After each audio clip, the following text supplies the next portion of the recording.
Hello friend, this is आदि IAS. मैं राहुल बंसल। इस वीडियो के अंदर करंट अफेयर से रिलेटेड साइंस एंड टेक का आज का टॉपिक है alpha fold protein structure prediction tool.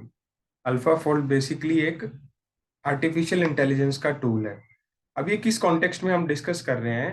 क्या हुआ है कि एक कंपनी है डीप माइंड, उसने, जो कि ऑन बाय गूगल है, उसने प्रिडिक्ट किया 3D structure of proteins, more than 200 million proteins. मतलब कि बहुत सारे प्रोटीन हो गए, 200 करोड़ प्रोटीन जितने की एंटायर यूनिवर्स में एग्जिस्ट करते हैं। उनका इस कंपनी ने एक तरह से प्रिडिक्ट कर लिया 3D स्ट्रक्चर, हर एक एलिमेंट का, हर एक प्रोटीन्स का। जैसे कार्बन यहाँ पर कंबाइन होता है, यहाँ पर सी होता है, यहाँ पर एच होता है, फिर ये ओ से जुड़ा होता है। तो हर एक प्रोटीन का एक स्ट्रक्चर होता है, हर एक केमिकल कंपोजिशन का एक स्ट्रक्चर होता है। तो उसको प्रिडिक्ट किया है इस कंपनी ने। तो हम इसके बारे में डिस्कस करेंगे कि क्या इसकी एप्लीकेशन है, क्या कुछ है इसके बारे में। बहुत ही इंटरेस्टिंग टॉपिक है ये। What is alpha fold? Alpha fold क्या है? एक AI, artificial intelligence based tool है, जो कि प्रिडिक्ट कर रहा है प्रोटीन के स्ट्रक्चर को। ये किस पे काम करते हैं? Deep neural network. जैसे हमारा ब्रेन काम करता है, हमारे ब्रेन में नर्व्स होती है, हमारे ब्रेन को इनपुट बार बार मिलता रहता है, करत करत अभ्यास। जब हम बार बार अभ्यास करते हैं किसी चीज का, तो हमें चीजें याद होने लग जाती है। इसी तरह ये एआई बेस्ड टूल काम करता है। तो इसको बार बार उस प्रोटीन का एक स्ट्रक्चर दिया जाता है, इनपुट दिया जाता है। फिर वो एक 3D प्रिंट आउट उसका रिफ्लेक्ट कर देता है। Inspired by human brain, neural network uses a large amount of input data and provide the desired output like a human brain do. So AlphaFold is fed with protein sequence as input. जितने भी हमारे पास पहले जो protein थे, मतलब AI AlphaFold के आने से पहले साइंटिस्ट क्या करते थे? एक्सरे का यूज करते थे केमिकल्स के ऊपर, ताकि उसका स्ट्रक्चर पता लगाया जा सके। तो जितने भी प्रोटीन हमारे पास पहले अवेलेबल थे, उसको उस एआई बेस्ड टूल में डाला गया, एक सॉफ्टवेयर में डाला गया, बार बार उसको पढ़ाया गया। ठीक है। तो उससे वो एक एक अदर एंड से फिर वो जब लर्न कर गया, जैसे हम लोग लर्न करते हैं सारी चीजें, तो जब वो लर्न कर गया तो एक नया सीक्वेंस डाला गया। तो एक एंड पे हमने प्रोटीन डाला, दूसरे एंड पे 3D स्ट्रक्चर हमारा तैयार होके निकल के आ गया। So this is very very important tool. So अब इस ग्राफ के अंदर हम डिस्कस कर रहे हैं कि कैसे ये प्रिडिक्शन, जो एक्सपेरिमेंट रिजल्ट थे, जो हमारे एक्सपेरिमेंट रिजल्ट थे, वो ग्रीन में शो है। और कंप्यूटेशनल प्रिडिक्शन है, जो एआई बेस्ड टूल ने प्रिडिक्ट किया है, वो देखो कितना सिमिलर है। दोनों के अंदर, दोनों दो प्रोटीन का स्ट्रक्चर दिखाया गया है इसके अंदर, दोनों बहुत ही ज्यादा सिमिलर है। So it is very authentic. मतलब कि इस alpha fold tool is very authentic.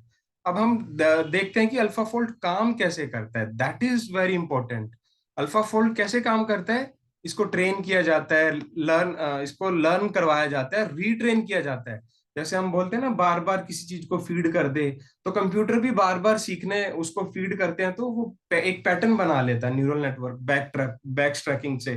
तो वो उस तरह उस प्रोसेस में काम करता है। जो हमारे पास पहले से अवेलेबल 1,70,000 प्रोटीन्स थे, जो कि प्रोटीन डाटा बैंक के अंदर थे। हमारे पास एक डाटा बैंक है, प्रोटीन डाटा बैंक। उसके अंदर जितने भी प्रोटीन थे, उस उस प्रोटीन के स्ट्रक्चर से उसको ट्रेन कराया गया। और फिर हमने 20 करोड़ प्रोटीन, जितने भी यूनिवर्स में प्रोटीन का स्ट्रक्चर है, उसको पता लगा लिया। It's use the result of training to learn the structure of protein prediction not in the PDB, जो प्रोटीन डाटा बैंक में नहीं थे। प्रोटीन डाटा बैंक में कितने थे? 1,70,000। तो हमने 20 करोड़ का पता लगा लिया इसको रिट्रेन करके। इसकी हाई एक्यूरेसी प्रिडिक्शन है। फर्स्ट स्टेप रीट्रेन करते हैं, एक्यूरेसी बहुत ही ज्यादा है।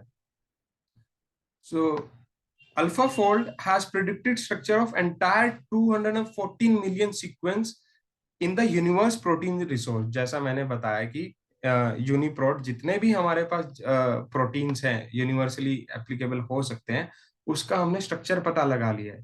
सो अब हमने स्ट्रक्चर तो पता लगा लिया, तो अब इसका बेनिफिट क्या है? स्ट्रक्चर से हमें मिलेगा क्या? Proteins carry out the function inside living cell. हमारे हमारे बॉडी के अंदर प्रोटीन्स, आपने सुना होगा, डॉक्टर बोलते हैं कि प्रोटीन कम है बॉडी बॉडी के अंदर, कुछ खाया करो, पिया करो। तो हमारी बॉडी एंटायर मैकेनिज्म प्रोटीन पे डिपेंड करता है। जब तक हम प्रोटीन का स्ट्रक्चर ही नहीं पता लगा पाएंगे, अब क्या होता है कि प्रोटीन, सपोज करो कि ऐसे ऐसे जाना था, मगर वो ऐसे ऐसे हो गया, मतलब वो डिफॉर्म हो गया है। तो उसका स्ट्रक्चर पता लगाने के, जो भी बीमारी हमारे शरीर में बनती है वो डीफॉर्म प्रोटीन के स्ट्रक्चर से बनती है। जो जब तक हम सही स्ट्रक्चर नहीं पता लगा पाएंगे तो हमें डिजीज का कैसे पता लग पाएगा। सो डिजीज की रिकॉग्निशन के लिए प्रोटीन का स्ट्रक्चर मिलना बहुत जरूरी था। पहले क्या करते थे साइंटिस्ट, एक्सरे क्रिस्टलोग्राफी यूज करते थे, nuclear magnetic resonance spectroscopy, cryogenic electron microscopy, इसका यूज करके हमने लगभग लगभग 20 लाख, जो 1,70,000 हमने प्रोटीन पाए थे। मगर ये प्रोसेस बहुत ही टाइम टाइम कंज्यूमिंग थी, इसको ईयर्स लग जाते थे, ट्रायल और एरर बहुत ज्यादा थे इसके अंदर। मगर अल्फा फोल्ड के आने से ये सब चेंज हो गया है। सो मगर इसका फायदा क्या होगा, जैसे अभी अभी कोविड-19 आया था, उसका प्रोटीन का स्ट्रक्चर पता करने के लिए हमें सिर्फ डेज लगे, डेज। तो तभी तो वैक्सीन जल्दी आ पाई। तो alpha fold is very very important tool for that. तो तो अब हम डिस्कस कर लेते हैं इसके अंदर की अल्फा फोल्ड का एक प्रोटीन, जो अमीनो एसिड होता है ना, वो बेसिक यूनिट होती है, उसी से सारे प्रोटीन्स बनते हैं। If a researcher can predict how protein fold, they can better learn how cell function, how misfolded protein cause diseases. So ये बहुत ही इंपॉर्टेंट एप्लीकेशन है इसकी। एक अमीनो एसिड एक स्ट्रिंग बनाने के लिए, अमीनो एसिड की स्ट्रिंग बनाने के लिए 20 अमीनो एसिड का यूज होता है। और एक अमीनो एसिड प्रोटीन को बनाने के लिए 100 अमीनो एसिड स्ट्रिंग का यूज होता है, एक प्रोटीन को बनाने के लिए। एक प्रोटीन बेसिकली एक अमीनो एसिड का एक वो होता है, ग्रुप होता है। तो उसके लिए 20 अमीनो एसिड की स्ट्रिंग का यूज होता है, ठीक है। और प्रोटीन्स इन ह्यूमन बॉडी, लगभग 20,000 प्रोटीन्स हमारी बॉडी में पाए जाते हैं।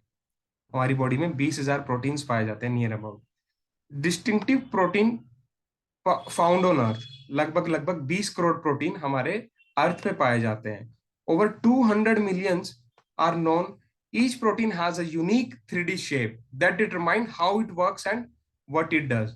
हर एक की थोड़ा सा भी शेप में चेंज आ गया ना, कार्बन यहाँ पे लगा है, एक कार्बन यहाँ लगा है, थोड़ा सा इस कार्बन की पोजीशनिंग में भी चेंज आ जाता है ना, यहाँ चला जाए तो प्रोटीन का फंक्शन बदल जाता है। Predicting the structure of millions can help us tackle the disease, मैं बता चुका। AlphaFold was taught by showing the sequence of structure of the 1000 proteins. So moving on, proteins is made from basically, ये protein के बारे में थोड़ी basic information है, protein होता क्या है।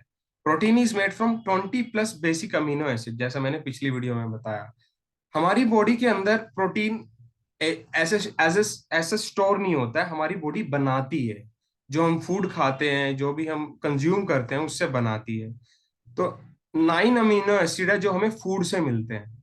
एज सच बेसिकली ये इतना ज्यादा याद करने की जरूरत नहीं है, याद करो तो ऑल द बेस्ट, मगर थोड़ा बहुत पता हो, आइडिया होना चाहिए कि हमारी बॉडी फूड फूड से हम ये प्रोटीन बनाते हैं थोड़े बहुत। और केमिकली जो है amino acids are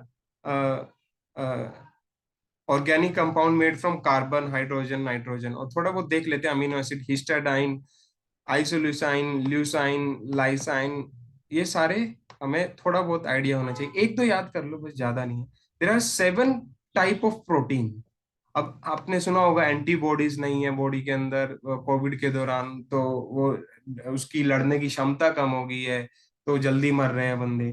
so that is all about, वो भी एक प्रोटीन ही होता है, एंटीबॉडीज भी प्रोटीन होता है, कॉन्ट्रैक्टाइल प्रोटीन, एंजाइम्स, आपके हार्मोन्स होते हैं, वो सारे प्रोटीन्स होता है।